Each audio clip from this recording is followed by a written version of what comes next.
किसी राज्य में एक राजा रहा करता था। उसकी राज्य की चर्चाएं बहुत दूर दूर तक फैली हुई थी।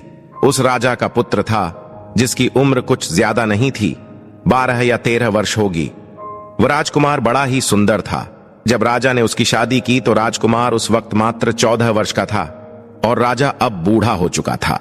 एक दिन राजा ने सोचा कि अपने राजकुमार को राजा बना देते हैं, क्योंकि उस राजकुमार ने कई शादियां की थीं और पहले के राजाओं में यही नियम था कि राजा जितनी चाहे उतनी शादी कर सकता था। वह राजा अपने पुत्र राजकुमार को राजा बना देता है। राजकुमार की 7 शादी हो चुकी थी। वह राजकुमार जो कि राजा बना था, अपनी पढ़ाई लिखाई फिर भी कर रहा था। वह रोज गुरुकुल में पढ़ने के लिए जाया करता था। और एक दिन की बात है, जब वह राजकुमार पढ़ने के लिए विद्यालय जा रहा था तो रास्ते में उसे पनिहारी मिली। वह पनिहारिन भी बहुत सुंदर थी। उस पनिहारिन ने राजकुमार से पूछा था कि हे राजा, आप रोज कहां जाते हैं? राजकुमार कहता है कि मैं रोज विद्या ग्रहण करने के लिए अपने गुरु के पास जाता हूं। तो वह कहती है, यह तो अच्छी बात है, लेकिन यह बताइए आपने त्रिया चरित्र पढ़ा है? राजकुमार कहता है कि नहीं, मैंने ये कभी नहीं पढ़ा है। फिर पनिहारिन कहती है कि आप त्रिया चरित्र अवश्य पढ़ना। मित्रों, राजकुमार कहता है कि यह त्रिया चरित्र क्या होता है? पनिहारी ने कहा कि आप यह बात अपने गुरु से जाकर पूछना और त्रिया चरित्र को अवश्य ही पढ़ना। राजकुमार कहता है कि मैं आज ही जाऊंगा और अपने गुरु से जाकर पूछ लूंगा कि आपने मुझे त्रिया चरित्र क्यों नहीं पढ़ाया। इतनी बात कहने के बाद वह राजकुमार वहां से चल देता है। मित्रों, वह पनिहारिन की बात सुनकर वह राजकुमार गुस्से में था। उसकी आंखें लाल थीं। वह अपने गुरु के पास जाकर प्रणाम करता है। गुरुजी ने पूछा कि बेटा, क्या हुआ? आज तुम क्रोध में दिखाई दे रहे हो और तुम्हारी आंखें लाल क्यों हैं? क्या बात है, मुझे बताओ। राजकुमार ने क्रोध में जवाब दिया कि गुरुदेव, आपने मुझे त्रिया चरित्र क्यों नहीं पढ़ाया? यह बात आपने क्यों छुपाया? त्रिया चरित्र के बारे में मुझे क्यों नहीं बताया? मित्रों, गुरु कहते हैं, बेटा, तुम त्रिया चरित्र नहीं पढ़ पाओगे, क्योंकि त्रिया चरित्र पढ़ना खतरे से खाली नहीं होता है। और जब तुम त्रिया चरित्र पढ़ोगे तो उसमें तुम्हारी जान भी जा सकती है। मित्रों, राजकुमार कहता है कि गुरुदेव, आप इसकी चिंता ना करें तो अच्छा है, मैं खुद इस राज्य का राजा हूं। तब अपने शिष्य की ऐसी बात सुनकर गुरु कहते हैं कि ठीक है, अब तुमने हटकर ही ली, तो अब हम तुम्हें त्रिया चरित्र पर आते हैं। त्रिया चरित्र पढ़ते पढ़ते राजकुमार को 1 साल हो गए और जब 1 वर्ष हो गया तो गुरु ने कहा कि बेटा, अब तुम्हारी पढ़ाई पूरी हो चुकी है। अब तुम घर जा सकते हो और आज से अपने राज्य को चला सकते हो। अब तुम्हें यहां आने की कोई आवश्यकता नहीं है।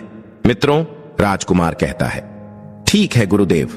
राजकुमार जैसे ही जाने को होता है, गुरुदेव उसे रोक लेते हैं और कहते हैं, बेटा, मैं तुम्हें एक ऐसा यंत्र देता हूं, या जब तुम इसे अपने कानों में लगाओगे तो कोई भी तुम्हें पहचान नहीं पाएगा और तुम उसे पहचान लोगे। राजकुमार वह यंत्र अपने हाथों में ले लेता है। मित्रों, गुरु कहते हैं, तुम इस यंत्र को ले जाओ और रात के 12 बजे आज ही के रात में अपने महल से निकलकर के जंगल की तरफ जाना और पूर्व दिशा की ओर जाना। और जब तुम पूर्व दिशा की ओर जाओ तो यह यंत्र अपने कानों में लगा लेना और वहीं पर खड़ा हो जाना। वो राजकुमार कहता है कि ठीक है, ऐसा ही करेंगे। फिर राजकुमार गुरुकुल से महल की ओर चल देता है और जब रात के 12 बज जाते हैं और उस राजकुमार की 7 पत्नियां सो जाती हैं, तब आधी रात के समय वह राजकुमार अपने हाथों में यंत्र लेकर महल से जंगल की तरफ चल देता है। राजा जंगल में पूर्व दिशा की ओर जाता है और वहां जाकर अपने कानों में यंत्र लगा लेता है और वहीं पर खड़ा हो जाता है। तो उसने क्या देखा कि वहीं पनिहारिन जो मुझे रास्ते में मिली थी, वहीं पनिहारिन एक थाली में खाना लेकर जंगल को जा रही है। वहां थोड़ी ही दूरी पर एक संत अपनी कुटिया में रहते थे। वह पनिहारिन संत के पास खाना लेकर जा रही थी। राजा ने देखा कि यह तो वही पनिहारिन है जिसने मुझसे कहा था कि त्रिया चरित्र की पढ़ाई करो, लेकिन पनिहारिन उस राजा को नहीं पहचान पाई, क्योंकि राजा के कानों में यंत्र लगा हुआ था। यंत्र लगने की वजह से राजा किसी को भी पहचान सकता था। राजा ने अपने मन में सोचा कि चलो उसके पीछे चलते हैं कि यह आधी रात को भोजन लेकर संत कुतिया की तरफ क्यों जा रही है, इसका क्या कारण है। मित्रों, वह राजा भी उसके पीछे पीछे छुपता हुआ चल दिया। अब वह पनिहारिन उस कुटिया में उस बाबा के वहां पहुंचती है। उस बाबा के पास जादू की पोटली थी और वह बाबा जादूगर था। राजा पीछे पीछे गया और वह छुप करके देख रहा था कि वह पनिहारिन औरत को बाबा क्या करेंगे। बाबा ने पनिहारिन से कहा, अरे पनिहारिन, पहले तो मुझे यह बता कि आज आने में इतनी देर कैसे लग गई। हाथ जोड़कर पनिहारिन कहने लगी कि महात्मा जी, मेरा विवाह हो चुका है और मेरे पति मुझे ले जाने के लिए आए हैं। हमें लेकर कल चले जाएंगे, इसीलिए हमें उन्हें सुलझाने में थोड़ी देर लग गई और यहां आने में भी देर हो गई। मित्रों, जब यह बात साधु ने सुनी कि पनिहारी का विवाह हो चुका है और इसका पति इसे लेने आया है, तो साधु कहता है कि पनिहारिन, इसका मतलब है कि तुम अपने पति के साथ जाना चाहती हो, तो हमारे पास क्यों आई हो। पनिहारिन कहती है कि मैं आपके बिना नहीं रह सकती हूं, मैं आपके बिना नहीं जी सकती हूं। तो साधु कहता है कि पनिहारिन, इसके लिए तुम्हें काम करना होगा। साधु एक बड़ा सा चाकू निकलता है और पनिहारिन से कहता है कि पनिहारिन, जाओ अपने पति के गर्दन काटकर यहां लेकर आ जाओ। अपने उस पति को मार दो जो हमारे और तुम्हारे बीच में दरार बन रहा है, तब मैं तुम्हें रख लूंगा, तुमसे विवाह करूंगा, तुम्हें अपनी पत्नी बनाऊंगा। मित्रों, बिना कुछ सोचे समझे वह चाकू को ले लेती है और दौड़ते हुए अपने घर जा आती है और उसका पति सो रहा था। वहां जाकर अपने पति की गर्दन काट देती है और उसकी गर्दन को लेकर साधु के पास आती है और जो राजकुमार थे उसके पीछे पीछे उसका सारा कारनामा देख रहे थे। जब साधु ने देखा कि अपने पति को मार करके उसकी गर्दन यहां लेकर आई है, साधु को बहुत गुस्सा आया और उसने उसे लात मारी और कहा, भाग जाओ यहां से। जब तू अपने पति की नहीं हो सकी, जिसके साथ तूने 7 फेरे लिए, तो तू मेरी क्या होगी। जल्दी भाग जाओ यहां से। अगर तुम मेरे पास दोबारा आई तो मैं तुझे जीवित नहीं छोड़ूंगा। मित्रों, साधु की यह बात सुनकर उस पनिहारिन को ऐसा लगा जैसे उसके पैरों तले जमीन खिसक गई हो। फिर भी अपने पति की कटी हुई गर्दन घर लेकर के आई और उसकी गर्दन जोर देती है और वहीं बैठ जाती है। और इधर जैसे ही सवेरा हुआ, अपने पति के पास बैठकर रोने लगती है और चिल्लाने लगती है। कहती है, देखो देखो, किसी ने मेरे पति की हत्या कर दी। लेकिन रात में उस पनिहारिन का सारा कारनामा राजकुमार देख चुका था। इधर सारे गांव वाले पनिहारिन के घर चले जाते हैं और उसके पति की लाश को लेकर गांव के बाहर जाते हैं उसका दाह संस्कार करने के लिए। और वह पनिहारिन भी पीछे से भागती हुई, रोती हुई चली जा रही थी। और उधर राजकुमार भी जा रहे थे, जो कि अपने राज्य के राजा बन चुके थे। पनिहारिन भागती हुई, चिल्लाती हुई पहुंची और कहने लगी, मैं सती बनूंगी, क्योंकि अगर जब मेरे पति ही नहीं रहे तो ऐसे जीवन का क्या फायदा। मैं इन्हीं के साथ सती हो जाऊंगी।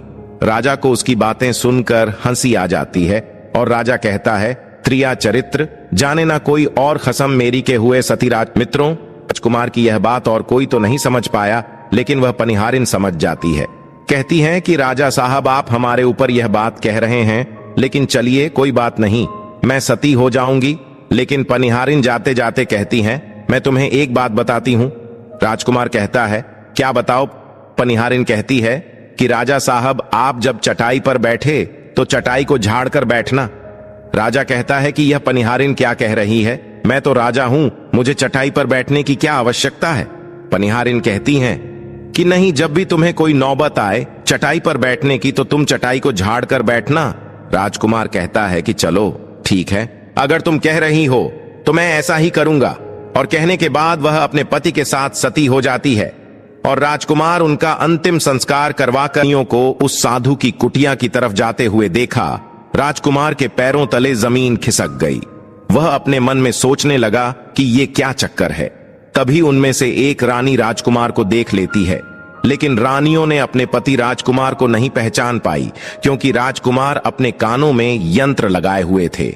वह यंत्र लगाने की वजह से राजा को कोई पहचान नहीं पाता था। उनमें से एक रानी कहती है कि ये लड़का इतनी रात को यहाँ क्यों खड़ा है। तब रानियों ने उसके लड़के को अपनी तरह बुलाया और कहा, कृपया आप हमारी सहायता करें, इस सामान को उस कुटिया तक ले चलो। मित्रों, बिना कुछ सोचे समझे राजकुमार ने वह थाली अपने हाथों में ले ली और अपनी रानियों के साथ कुटिया तक जाने लगा। जब 7 रानियां और राजकुमार उस साधु की कुटिया में पहुंचते हैं और राजकुमार कुछ भी नहीं बोल रहा था, क्योंकि राजकुमार देखना चाहता था कि हमारे प्यार में ऐसी क्या कमी है जो हमारी सातों रानियां इस साधु के पास आती हैं, और इस साधु के पास ऐसा क्या है जो हमारी सातों रानी अभी यहां आ रही है। मित्रों, राजकुमार छुप कर ये सब जानना चाहता था। इधर जब वह सातों रानियां राजकुमार को लेकर साधु के पास पहुंची तो महात्मा राजकुमार को देखकर कहता है कि ये कौन है।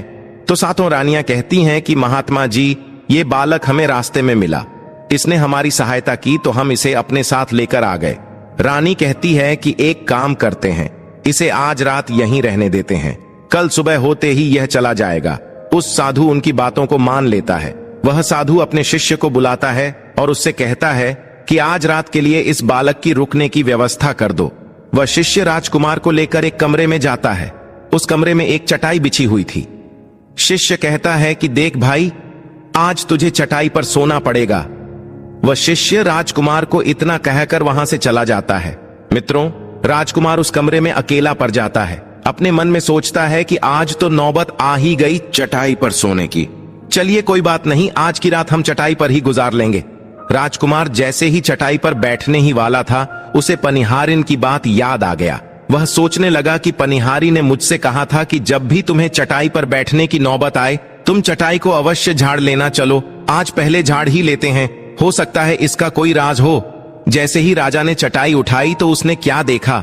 उसने देखा कि एक बहुत बड़ा भयानक कुआं है। जब उस कुएं को देखा तो राजा के होश उड़ गए। राजा उस कुएं के अंदर झांक कर देखता है। राजा को अंदर बहुत सारे कैदी दिखाई देते हैं, जिन्हें उस साधु ने अंदर कैद करके रखा था। उन कैदियों में से एक आदमी ने राजकुमार को पहचान लिया। बाद में राजकुमार से कहता है कि राजकुमार, आप यहां कैसे आ गए? राजकुमार कहता है कि धीरे बोलो, नहीं तो सब पोल पट्टी खुल जाएगी। तब सभी कैदियों ने कहा कि राजा साहब, आप यहां से भाग जाए। हम तो यहां से निकल नहीं पाए, लेकिन आप यहां से भाग जाए, नहीं तो आपका भी यही हाल हो जाएगा जो कि हमारा हुआ है। आप भी यहां फंस जाएंगे, आपको भी पकड़कर ये साधु इसी में डाल देगा। आप जितना जल्दी हो सके यहां से भाग जाए।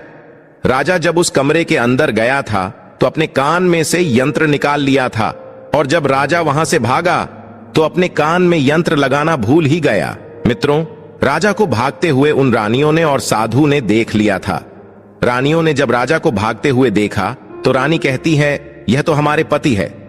महात्मा से कहती है कि महात्मा जी, अब तो हमारी सारी पोल पट्टी खुल जाएगी, यह तो हमारे पति है और वह भागे जा रहे हैं। उन्होंने हमें यहां देख लिया है, अब हमारा क्या होगा? और साधु कहता है कि तुम यहां क्या देख रही हो, जल्दी जाओ और अपने पति को पकड़ कर लाना। तो रानियां राजकुमार को पकड़ने के लिए दौड़ी दौड़ी जाती है, लेकिन वह राजकुमार जो राजा था इतना तेज था कि वह अपने महल जा पहुंचा और घबराई। रानियों के तो होश उड़ गए। फिर वापस उसी बाबा के पास आती है और बाबा से कहती है कि महाराज, अब तो हमारे पति हमें जीवित नहीं छोड़ेंगे, हम जैसे ही घर जाएंगे वह हमारी जान ले लेंगे।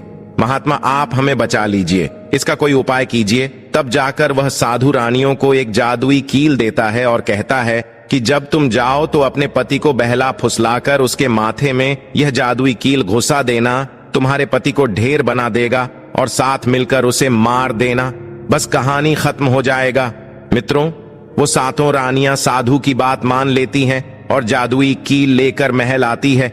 वह सात रानियां आपस में विचार करती हैं कि राजा सबसे ज्यादा प्रेम सबसे छोटी वाली रानी को करते हैं, तो वह रानियां मिलकर जादू वाला कील छोटी रानी को दे देती है और कहती हैं, ये लो तुम्हारा काम है, तुम किसी भी तरह राजकुमार के सर में ये कील गाड़ देना। तो छोटी वाली रानी कहती है, ठीक है,